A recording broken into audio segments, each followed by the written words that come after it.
Unit और dimension का क्या क्या देख लिए थे अभिषेक? देखो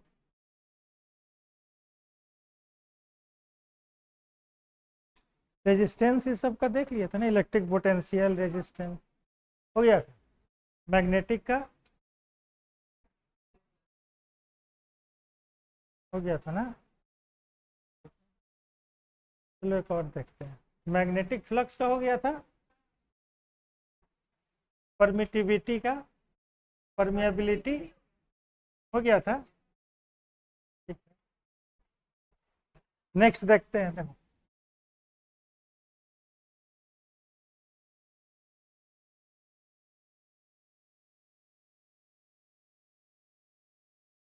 कैपेसिटेंस। क्या नाम है बेटा? कैपेसिटेंस। मतलब ये क्या है कि ये तीन इलेक्ट्रिकल एलिमेंट है बेटा, एक है रेजिस्टेंस, एक है कैपेसिटेंस और एक है inductance. Resistance, capacitance, inductance. Resistor के प्रॉपर्टी को क्या बोलते हैं? रेजिस्टेंस। कैपेसिटर के प्रॉपर्टी को क्या बोलते हैं? कैपेसिटेंस। और इंडक्टर के प्रॉपर्टी को क्या बोलते हैं? इंडक्टेंस। तो ये पढ़ना है आपको इलेक्ट्रोस्टैटिक्स में, रेजिस्टेंस करंट इलेक्ट्रिसिटी में और इंडक्टेंस मैग्नेटिक में। ठीक है, तो अभी हम क्या देखने जा रहे हैं? कैपेसिटेंस का डायमेंशन देखेंगे, यूनिट भी देखेंगे और डायमेंशन। तो डायमेंशन के लिए हमें क्या चाहिए? फॉर्मूला। तो ये होता है बेटा चार्ज, इसको थोड़ा समझ लो, charge is directly proportional to change in potential होता है। Charge is directly proportional to change in potential. The potential difference के डायरेक्टली प्रोपोर्शनल क्या होगा? चार्ज। अब जब प्रोपोर्शनल हटता है तो यही कांस्टेंट लगता है, यानी Q बराबर क्या लिख सकते हैं आप? C delta V। तो C बराबर बेटा Q बाई Q, जहां चार्ज है, और डेल्टा V क्या है? Electric potential difference. मतलब इसका एसआई यूनिट क्या होगा? कूलॉम, और इसका क्या होगा बेटा? वोल्ट। यानी कूलॉम पर वोल्ट को ही क्या बोलते हैं? कैपेसिटेंस। समझ में आया? अब इसका डायमेंशन लिखना है। क्या लिखना है? डायमेंशन। तो Q का तो समझ में आता है, आप कैसे लिखिएगा? IT। कैसे लिख दीजिएगा? चलो यहां लिखते हैं, Q बराबर फॉर्मूला IT, तो इसका डायमेंशन A और T हो जाएगा ना। लेकिन डेल्टा V क्या होगा? इसको याद नहीं करना है, डेल्टा V को याद, उसके लिए फॉर्मूला क्या लिखेंगे? वर्क बाई, बेटा क्या यूज करेंगे? Work by charge. अब चाहे तो इसको ऐसे भी लिख सकते हो क्या? वर्क बाई, और चार्ज, चार्ज क्या हो जाएगा? Q square. कैंसिल होगा, ऊपर जाएगा ना। तो क्या हो गया? आप समझ रहे हो ये चीज? और Q का क्या होता? 80 का स्क्वायर, और वर्क का ml स्क्वायर T माइनस 2। इतना तो ध्यान हो ही गया होगा, याद तो बिल्कुल नहीं करना है। आइए आइए, हम क्या बता रहे हैं? कैपेसिटेंस का डायमेंशन बता रहे हैं। क्या बता रहे हैं बेटा? कैपेसिटेंस का डायमेंशन। तो कैपेसिटेंस का डायमेंशन क्या होता है? Q is directly proportional to delta V, माने पोटेंशियल का डिफरेंस। जब प्रोपोर्शनल हटेगा तो एक कांस्टेंट लगता है जिसको कैपेसिटेंस बोलते हैं, C। तो C बराबर Q बाई डेल्टा V। अभी होता है क्या, थोड़ा सा इसको समझो। जैसे मान लो कोई कंडक्टर है, क्या है? अब क्या है? कोई कंडक्टर। तुम इसको क्या देते गए? ठीक है, तुम चार्ज देते गए। क्या देते गए? तो इसका भी क्या होगा? इंक्रीज करेगा। तो जब चार्ज तुम देते गए वो डायरेक्टली प्रोपोर्शनल होता है। लेकिन ऐसा तो नहीं है कि कितना भी चार्ज दे दीजिए। इसको ऐसे समझिए, आप खाना जो खाते हैं तो कितना है क्षमता खाने का? मतलब ऑन एवरेज अगर हम बात करें तो कितना रोटी खाते हैं? कि डिपेंड करता है कि साथ में क्या है। नहीं, ऑन एवरेज 2 या 4 चलेगा। वो 2 या 4 आपका क्या है? खाने का कैपेसिटी। तो ये किसी कंडक्टर को कितना चार्ज स्टोर कर सकता है, उसी प्रॉपर्टीज को हम क्या बोलते हैं? कैपेसिटेंस बोलते हैं। समझ, कैपेसिटेंस कोई कंडक्टर कितना चार्ज स्टोर कर सके, और चार्ज स्टोर कर सके मतलब क्या स्टोर कर सके, पोटेंशियल, और पोटेंशियल मतलब क्या होता है, वर्क, और वर्क का मतलब एनर्जी। तो व्हाट इज कैपेसिटेंस, कैपेसिटेंस किसी कंडक्टर का प्रॉपर्टीज है जो ये बताता है कि वो कितना एनर्जी यानी चार्ज स्टोर कर सके, और स्टोर करने का मतलब जरूरत हो तब ले ले, जरूरत नहीं है फिर दे दे। समझ में आया आपको बात ये? तो ये थोड़ा सा टॉपिक पे चले गए हैं, बाकी आपको अभी क्या सीखना है, C बराबर Q by delta V। But आप चाहे तो यहाँ भी लिख सकते हैं, लेकिन हम प्रॉपर लिख दिए डेल्टा V। अब डेल्टा V का फॉर्मूला होता है वर्क बाई चार्ज, ये पढ़े थे ना बेटा, पोटेंशियल 10th क्लास में पढ़े होंगे, potential difference work by charge. तो चार्ज कहाँ चला गया, ऊपर, तो Q square by work, Q का फॉर्मूला IT, उसका डायमेंशन 80, तो 80 का स्क्वायर, और वर्क का ml स्क्वायर T-2। तो यहां से C बराबर आ जाएगा m-1 L-2 T2, और ये हो गया A स्क्वायर, ठीक है, m-1 L-2 T4 A2। देखिए तो इसको याद करना है, ये बस ये ध्यान रखना, क्या है dimension, m-1 L-2 T4 A2। लिखिए कैपेसिटेंस का, लिखिए किसका लिखे बेटा, कैपेसिटेंस।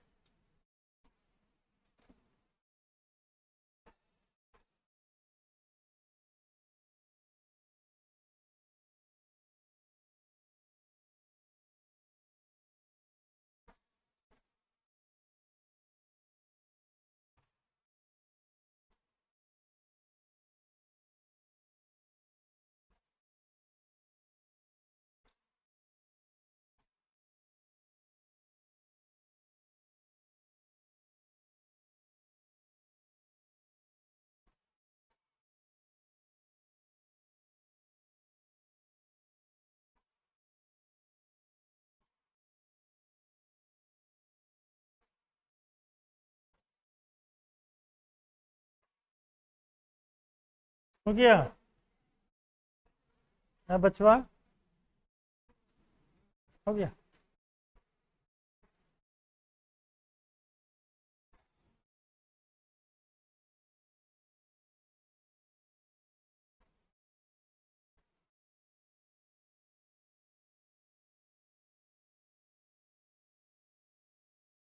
ले आगे आप ये लिखिए, उसके बाद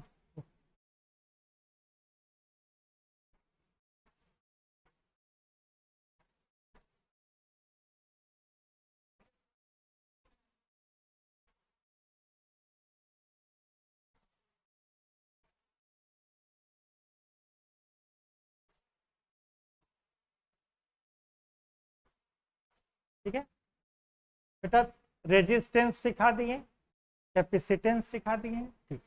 तो C का अगर हम बात करें तो Q बाई ऐसा यूनिट की बात करें, कूलॉम पर, समझ रहे हैं, कूलॉम पर वोल्ट।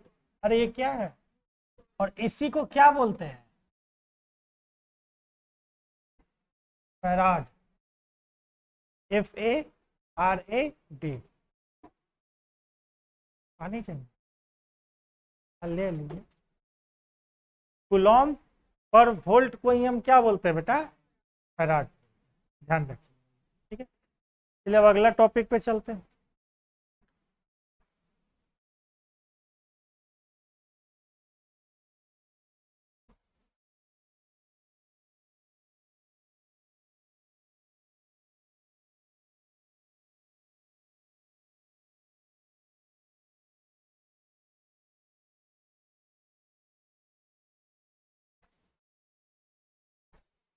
मैग्नेटिक फील्ड इंटेंसिटी, क्या है बेटा, मैग्नेटिक फील्ड इंटेंसिटी। फिर पढ़ेंगे मैग्नेटिक फील्ड डेंसिटी, फिर पढ़ेंगे क्या इसमें परमियाबिलिटी। आइए क्या पढ़ेंगे, परमिया, ठीक है। तो पढ़ने जा रहे हैं क्या हम लोग, मैग्नेटिक फील्ड इंटेंसिटी। ये देख लो ये होता क्या है बेटा, इधर देखो, ऐसा आप पढ़े होंगे 10th क्लास में, सोलेनॉइड बोलते थे इसको, पढ़े, क्वाइल बोलते हैं इसको, पंखे में जो लगता है वही। कितना टर्न्स है बेटा इसका, इसका लेंथ कितना है क्वाइल का, इससे क्या फ्लो हो रहा है, तो इसके चारों तरफ क्या बनता है, इससे इसे करंट जाएगा ना जी इससे, तो इसके चारों तरफ एक मैग्नेटिक फ्लक्स बनता है, जिसको मैग्नेटिक फील्ड भी आप बोलिए, कोई दिक्कत नहीं है। इसको हम फाई बोलते हैं, समझ लो कैसे लिख, ऐसे करके ऐसे करके, और सिंबल में यहाँ पे हम क्या दे देते हैं, बी।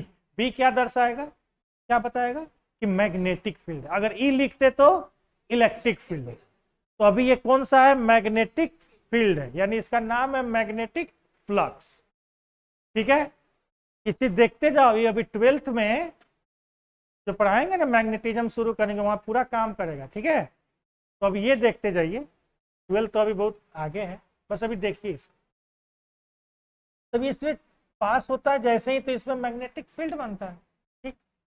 तो इसका क्या है रूल, जरा देखो,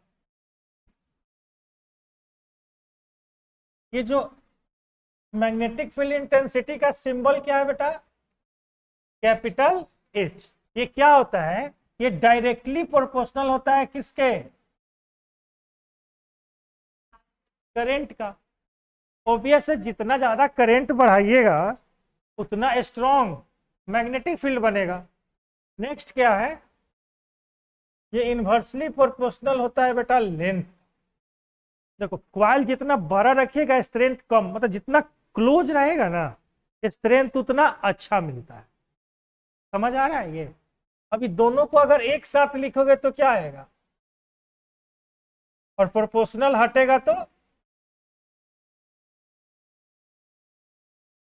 उसका नाम क्या होता है, number of turns, number of.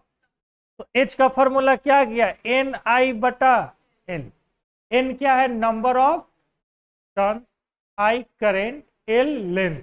अब हमें इसका डायमेंशन लिखना है, नंबर ऑफ टर्न्स का डायमेंशन कुछ नहीं, नंबर है उसका कोई डायमेंशन, तो करंट का, और एल, और एल ऊपर जाएगा ना जी।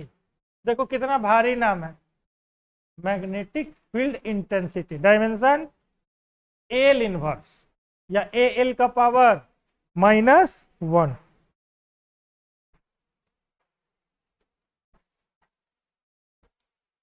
समझ गए, ये था मैग्नेटिक फील्ड इंटेंसिटी का।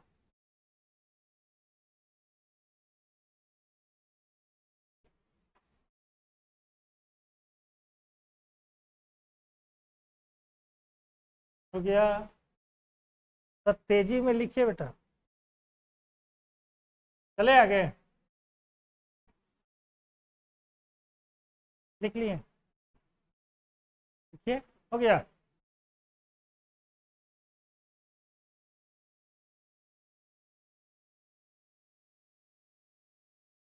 नेक्स्ट लिखिएगा,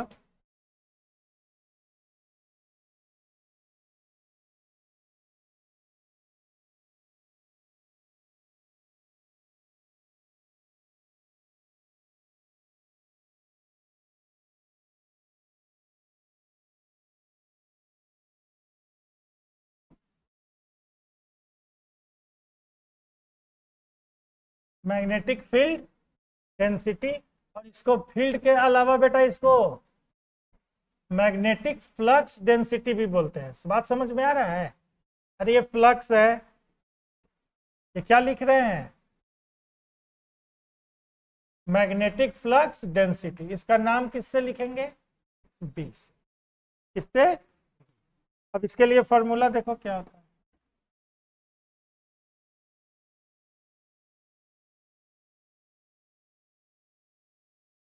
मैग्नेटिक फ्लक्स डेंसिटी बी का फॉर्मूला क्या, देखो बी का फॉर्मूला होगा बहुत, लेकिन जो सबसे इजी से हम निकाले वो हम यूज करेंगे।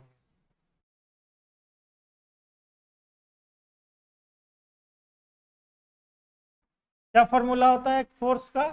BIL sine theta. देखो ये होता क्या है, देखो जब एक कंडक्टर को किसी मैग्नेटिक फील्ड में रखते हैं तो उस पर क्या लगता है बेटा? फोर्स लगता है। थोड़ा सा हम इस पे चल रहे हैं, देखना जरा।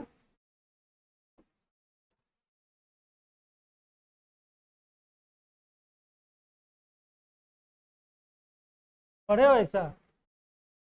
जनरेटर मोटर पढ़े हो ना? तो मैग्नेटिक फील्ड नॉर्थ से किधर रहता है? अब इसके अंदर हम क्या रखें? एक करंट कैरिंग कंडक्टर क्या रख दिए, जिसका लंबाई कितना है बेटा? मैग्नेटिक फील्ड कितना है? B। तो इस कंडक्टर पे फोर्स लगे। जब भी किसी करंट कैरिंग वायर को हम कहां रखते हैं? एक मैग्नेटिक फील्ड के अंदर, तो उस पर क्या लगता है? उस फोर्स को हम इस फॉर्मूला से डिटरमाइन करते हैं। इसका प्रूफ है, 12th में सबका प्रूफ है बेटा। इसी फोर्स के वजह से ये क्या करता है?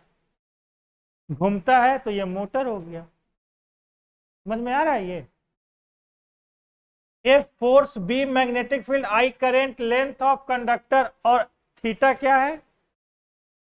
एंगल है। क्या है बेटा? मैग्नेटिक फील्ड और करंट कैरिंग वायर का जो लंबाई होगा ना, लेंथ, उसके बीच का एंगल। ठीक, तो इसके लिए हम B बराबर क्या यूज करेंगे? ठीक है, ये फोर्स का डायमेंशन I का A, लेंथ का L, और साइन थीटा का बेटा कुछ नहीं। साइन थीटा का ये क्या आ जाएगा? ये M, L से L कटा, M T-2 A माइनस, ये हो गया किसका डायमेंशन? B का। इसको बनाना का कोई जरूरत?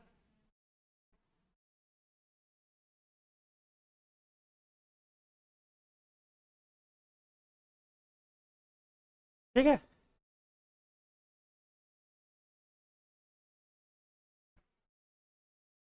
नेक्स्ट लिखिएगा। हो गया, हटाएं। Magnetic field intensity, magnetic field density. अब लिखिए मैग्नेटिक फ्लक्स। क्या लिखिए बेटा? Magnetic flux.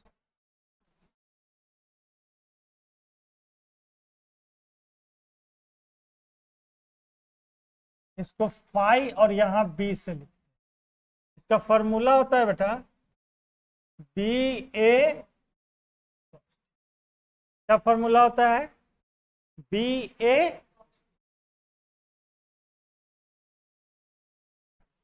ठीक है, और भी बहुत होता है, हम पहले इससे बताते।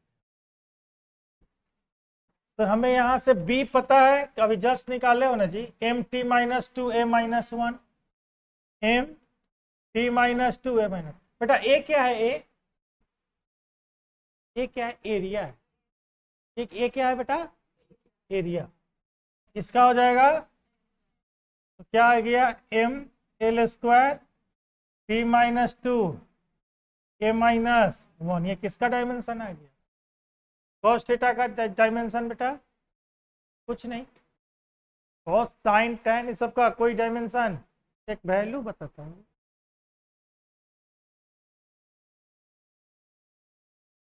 अच्छा, इसको अगर ढक दो तो ये क्या है? एनर्जी है, ML² T-2। और A माने क्या है बेटा? एम्पियर है ना, ये I लिख दे तो ये एनर्जी पर एम्पियर है कि नहीं? तो फ्लक्स का मतलब एक प्रकार से आप क्या कैलकुलेट करते हैं? एनर्जी कैलकुलेट करते हैं, मैग्नेटिक एनर्जी। ठीक है, ये क्या देखे आप? Magnetic flux. हो गया बेटा। अब फाई का बहुत फॉर्मूला होगा, लेकिन हम किससे निकालेंगे? इससे। और इससे भी शायद देख लो, एक और होता है, वो देख लो, आपको हम पढ़ाएंगे। अच्छा सुनो, जो तुम करंट सर्किट पढ़ के आए हो ना, इलेक्ट्रिकल सर्किट 10th क्लास में, ओम्स लॉ पढ़े हो ना, रेजिस्टेंस का ग्रुपिंग, सीरीज और पैरेलल, वो बताओ वो कौन सा करंट था? DC करंट था कि AC करंट था? दो टाइप का करंट होता है, एक होता है डीसी माने बैटरी का करंट, डायरेक्ट करंट, और एक होता है एसी जो घर में सप्लाई आता है, वो कौन सा होता है, एसी, उसको बोलते हैं अल्टरनेटिंग करंट। वो अल्टरनेटिंग करंट आप कब स्टार्ट करेंगे, क्लास 12th में, ठीक है। तो उसका जो मेन फंडामेंटल है वो होता है बेटा इलेक्ट्रोमैग्नेटिक इंडक्शन। क्या होता है, इलेक्ट्रोमैग्नेटिक इंडक्शन। उसका ब्रीफ थोड़ा सा है पढ़ना आपको, फैराडेज लॉ का एक्सपेरिमेंट क्लास 10th में दिए हुआ है। उसमें क्या देखते हैं कि एक क्वाइल रहता है और एक मैग्नेट रहता है। जब मैग्नेट उसके पास या दूर जाएगा तो उस क्वाइल में क्या होता है बेटा, करंट फ्लो होने लगता है। उसमें गैल्वेनोमीटर लगा रहता है। एक्सपेरिमेंट नहीं पढ़े हो क्या? ये एक क्वाइल रहेगा, क्वाइल में क्या कनेक्ट रहता है, गैल्वेनोमीटर, और एक मैग्नेट को उसके पास या उससे दूर चले जाएंगे तो क्या फ्लो होता है, गैल्वेनोमीटर डिफ्लेक्ट करता है। डिफ्लेक्ट का मतलब उसमें करंट है, और करंट तभी होगा जब पोटेंशियल का डिफरेंस हो। तो इस पोटेंशियल का कोई आम पोटेंशियल नहीं है बेटा, इसको इंड्यूस्ड पोटेंशियल बोलते हैं बेटा। इंड्यूस मतलब ये था नहीं, आ गया। ये किनका थ्योरी है, Faraday law of electromagnetic induction. तो उसका एक फॉर्मूला होता है, जरा यहां से हम लिख रहे हैं उसको, हम E बराबर -n डी बाई, ई क्या है बेटा, ईएमएफ बोलते हैं, यानी वोल्ट हो गया। एन क्या है, नंबर ऑफ, और ये क्या है आपका फ्लक्स, और ये टी। समझ आ रहा है? अब वोल्ट का मतलब क्या हो गया, अभी जस्ट भी के लिए क्या किए थे, वर्क बाई, इसका तो कोई डायमेंशन, फ्लक्स का निकालना है, टाइम का। समझ आ रहा है हम कर क्या रहे हैं? इससे तो हम बता दी, आप इससे भी चाहे तो निकाल सकते हैं। तो फ्लक्स बराबर वर्क इनटू वर्क का ml² टी, चार्ज का टी से, देखो ए ऊपर गया तो क्या बचा, ml² t-2 a-1 आ गया। आप इससे भी, आप इसको लिख लीजिए, बट अब इसको बाद देखिए, ऐसे भी हम निकाल। तो अभी हम क्या निकाले हैं, मैग्नेटिक फ्लक्स। हो गया, लिख लिए? नहीं, उस मतलब आप समझ गए ना ये चीज, ठीक है। नेक्स्ट लिखिएगा,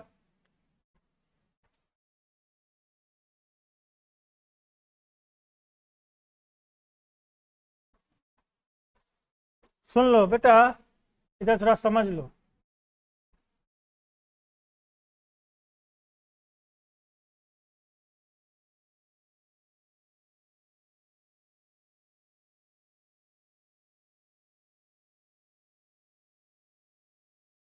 resistance R, capacitance C, inductance L। यह कंडक्टर का प्रॉपर्टी होता है, सिंबल ये है, पढ़े हैं। ये कैपेसिटर है, ये उसका प्रॉपर्टी है सिंबल। ये दोनों क्या रखते हैं, अरे दोनों लेंथ बराबर रखते हैं। एक बड़ा एक छोटा कर दीजिएगा तो क्या हो जाएगा, बैटरी हो जाएगा। और इंडक्टेंस का भी, इंडक्टेंस का सिंबल ये R, ये C, और ये यही पढ़ना। समझ में आया आपको? ठीक है, देखिए इसका फॉर्मूला क्या है, ये जो पढ़े हो ना, यही पर इंडक्टेंस समझा क्या है। देखो ये जो फ्लक्स होता है ना बेटा, ये जो फ्लक्स है, मतलब एक टर्न से करंट जाएगा तो क्या बनेगा, फ्लक्स। कितना टर्न से जा रहा है, तो टोटल फ्लक्स कितना होगा, n∅। आया समझ में? देखो 100 टर्न है, एक टर्न से एक फ्लक्स, तो 2 टर्न से 2, 3 से 3, 4 से 4, तो टोटल कितना, n।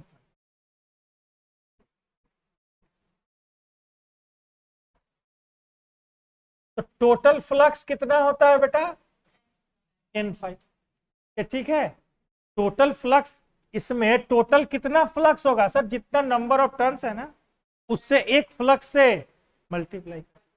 ये डायरेक्टली प्रोपोर्शनल होगा किसके? ये तो ऑब्वियस है ना, जितना करंट बहेगा उतना ही मैग्नेटिक फील्ड आएगा। तो एन फाई डायरेक्टली प्रोपोर्शनल क्या हो गया? आया समझ में? N phi directly proportional. जब प्रोपोर्शनल हटेगा तो क्या लगेगा? क्लियर हुआ? एन फाई बराबर एल आई। हमें क्या चाहिए? तो एल बराबर नंबर ऑफ टर्न्स का कुछ नहीं, फ्लक्स का M L square T minus two A minus one A. तो एल का M L square T minus two A minus two. बेटा ये इंडक्टेंस है, ये लेंथ है, ठीक है। ये क्या है? इंडक्टेंस। पहले रुक जाओ एक मिनट, ये आया समझ में यहां तक? थोड़ा सा पीछे चलते हैं। यहां ये क्या है? क्या है? इस फ्लक्स से पहले क्या पढ़े हैं बेटा? बी। क्या पढ़े हैं? बी। डेंसिटी क्या पढ़े हैं? ऐसा यूनिट ऑफ बी। ऐसा यूनिट ऑफ क्या होता है बेटा?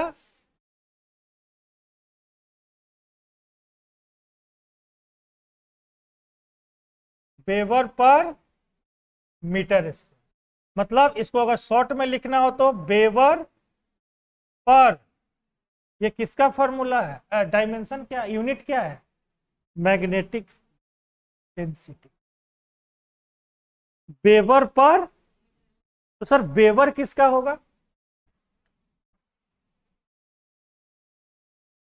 मैग्नेटिक फ्लक्स का ऐसा यूनिट क्या होता है बेटा? वेबर। मैग्नेटिक फ्लक्स का ऐसा यूनिट क्या होगा? शॉर्ट में इसको डब्ल्यू भी लिखते हैं। क्या लिखते हैं? डब्ल्यू भी। तो मैग्नेटिक फ्लक्स डेंसिटी का ऐसा unit weber per meter square. मतलब क्या हो गया? सुनो यहां से, बी बराबर आई बाई एरिया, एक फॉर्मूला हो गया कि नहीं हो गया?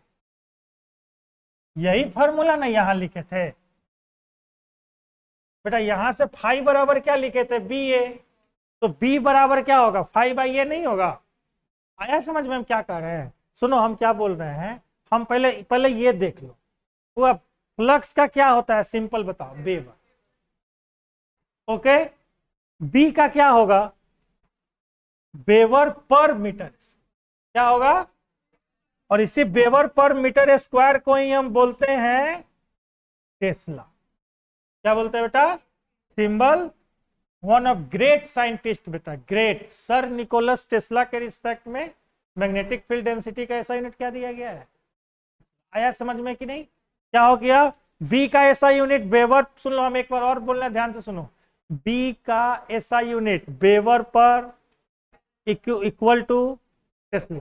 मैग्नेटिक फ्लक्स का ऐसा यूनिट वेबर। कोई दिक्कत? ठीक है। अच्छा किसी को मन करे कि सर ये इसका तो वेबर है और वेबर ही क्या होगा? Tesla meter square. नहीं हो जाएगा? कि मिक्स हो रहा है आपको?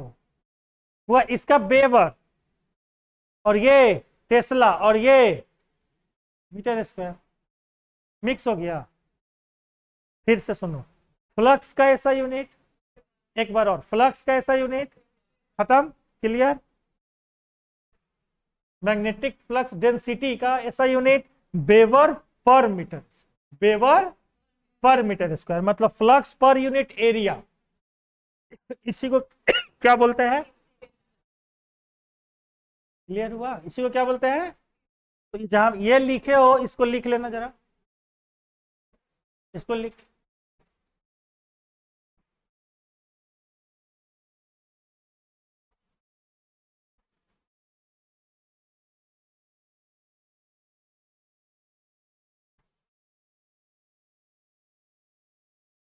बहुत सवाल तुम सिर्फ यूनिट डायमेंशन से भी सॉल्व कर दोगे फिजिक्स का, बिना टॉपिक पढ़े।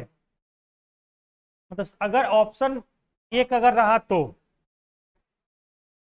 चार में से अगर एक मैच करने वाला अगर हुआ तो डायरेक्ट भी कर सकते।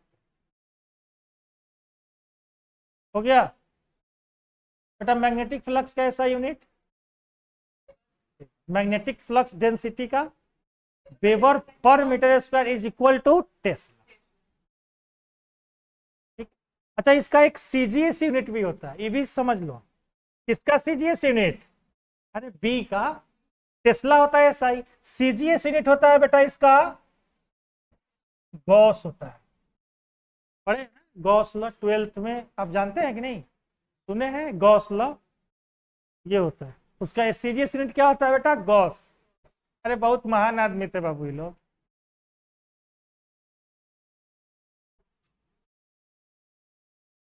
ये दोनों में रिलेशन होता है।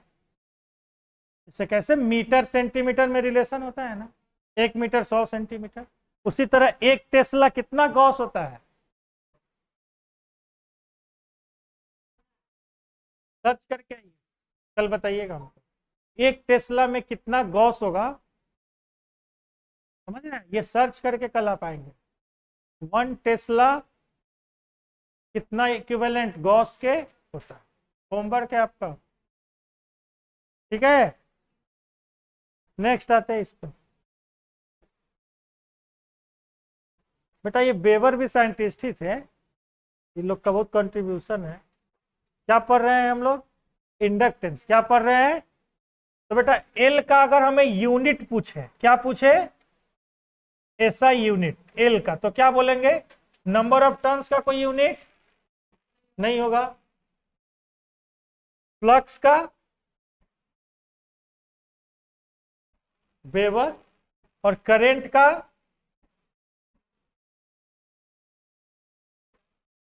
सेल्फ इंडक्टेंस का, सॉरी अभी अभी तुम इंडक्टेंस समझो। इंडक्टेंस का ऐसा यूनिट वेबर पर एन। कोई दिक्कत? अब सुन लीजिए, इसको ही हम क्या बोलते हैं? वेबर पर मीटर स्क्वायर को क्या बोलते हैं? Weber per meter square. Weber per ampere को क्या बोलते हैं? बोलो तो अभिषेक, वेबर पर एम्पियर को क्या बोलेंगे?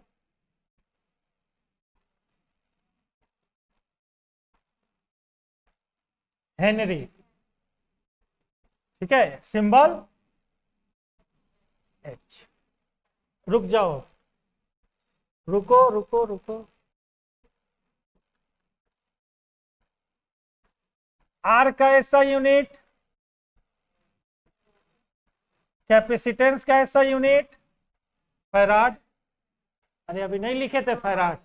और इंडक्टेंस का ऐसा यूनिट, समझ में आया? फिर से, रेजिस्टेंस ओम। सब साइंटिस्ट है बेटा। Capacitance farad, inductance. चल रहा है? दिमाग काम कर रहा है कि नहीं कर रहा है? कैसा लग रहा है? अच्छा लग रहा है? 10th के बाद 11th कैसा लग रहा है? हाँ बेटा, अच्छा लग रहा है ना? अच्छा, 10th में आप अगर एक, मान लीजिए एक कॉन्वेक्स लेंस का या कॉन्केव लेंस का न्यूमेरिकल बना लेते थे, तो नहीं लगता था कि कितना भारी काम कर लिए? नहीं लगता था? इमेज डिस्टेंस फाइंड करे, रे डायग्राम, तो लगता था कि कितना फिजिक्स पढ़ रहे हैं। वो अभी फिजिक्स असल अभी शुरू, अभी नहीं हुआ है बेटा। इधर देखिए, अभी फिजिक्स से स्टार्ट हम नहीं की, ये तो हम बातचीत कर रहे हैं। क्या कर रहे हैं बेटा? बातचीत। ठीक लग रहा है ना? हाँ, ठीक है। इस सब एक एक चैप्टर में है बेटा ये सब। ठीक है, तो इंडक्टेंस के बारे में समझ में आया? आया? अच्छा सुनो, हम डायरेक्ट डायमेंशन से बता रहे हैं नहीं, हम उसके बारे में थोड़ा सा डिस्कस भी कर रहे हैं चीजों कि इंडक्टेंस क्या होता है, कि किसी कॉइल का प्रॉपर्टीज बताता है। ठीक है, क्या बताता है? प्रॉपर्टीज। फॉर्मूला ये यूज कर लेंगे, ऐसा यूनिट वेबर पर एम्पियर, जिसको हेनरी। अब सुन लीजिए बाबू, लिखना है? लिखना है क्या? लिखना ही है। ठीक है।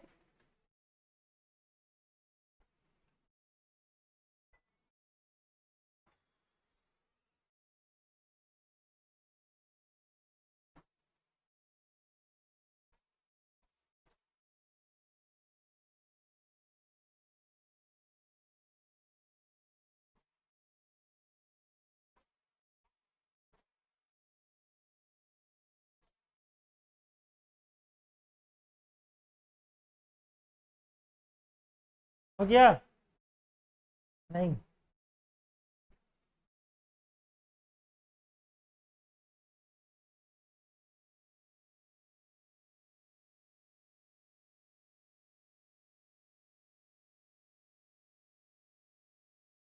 हो गया भाई? लिख लिए? लिख लिए आप? ये पूरा लिख लिए? चलो देखो, आगे देखें? नहीं देखें?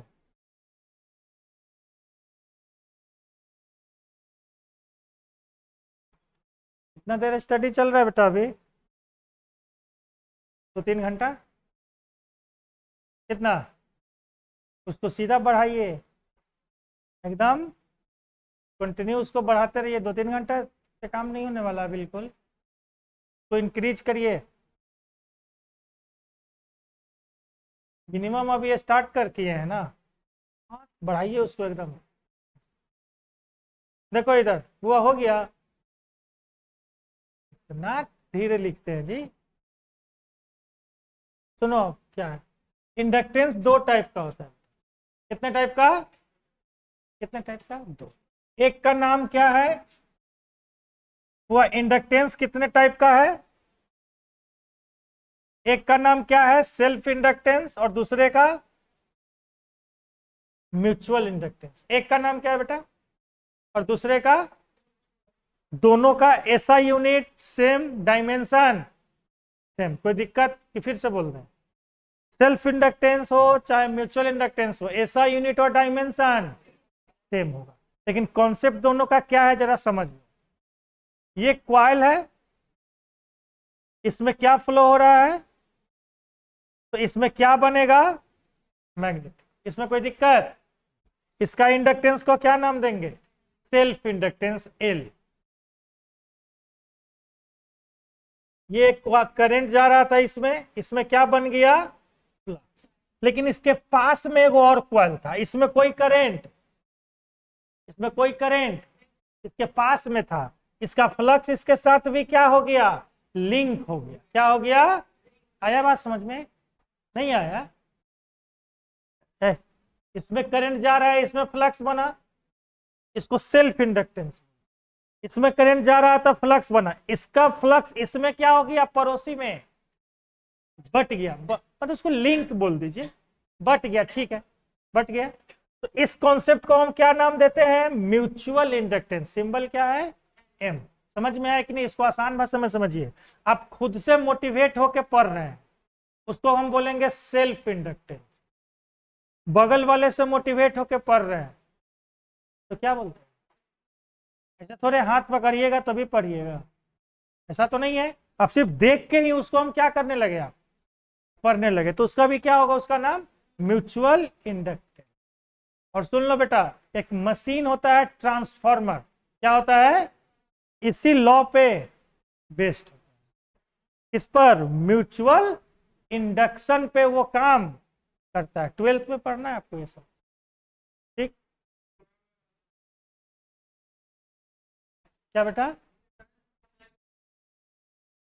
इसमें करंट जाएगा, फ्लक्स इसमें बनेगा। इसका फ्लक्स अगर, हाँ हाँ हाँ हाँ, वो इसी पे काम करता है, ठीक। आपका एक होमवर्क है, क्या है बेटा? एक होमवर्क लिख लेना जरा। Self inductance by resistance. क्या है होमवर्क? सेल्फ मतलब एल बाई आर का क्या रिजल्ट आता है, मतलब एल का डायमेंशन रखिएगा और रेजिस्टेंस का डायमेंशन रखिएगा और देखिएगा क्या आ रहा है, ठीक है। आज के लिए बेटा इतना ही।